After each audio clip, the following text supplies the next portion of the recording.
सकाळी सकाळी नाश्त्यासाठी जर तुम्हाला काहीतरी हेल्दी खायचं असेल तर हा मिक्स डाळीचा डोसा आहे ना, नक्की ट्राय करून बघा. खूप जास्त अप्रतिम होतो आणि अतिशय मऊसूत असे डोसे तयार होतात.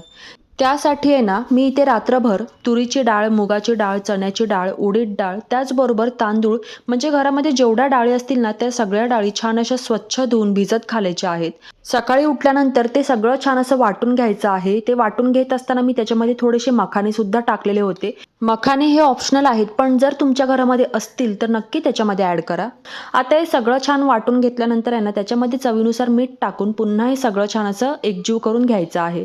आता हे बॅटर तुम्हाला फर्मेंट वगैरे करायची काहीच गरज नाहीये. लगेचच इन्स्टंट तुम्ही याचे डोसे बनवून घेऊ शकता.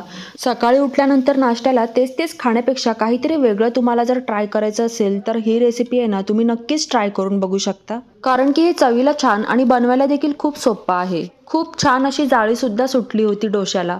तर इथे आपले आहे ना, एक-एक करत सर्व डोसे मी तयार करून घेतलेले आहेत. आता नाश्त्याची प्लेट तयार करायला घेऊयात.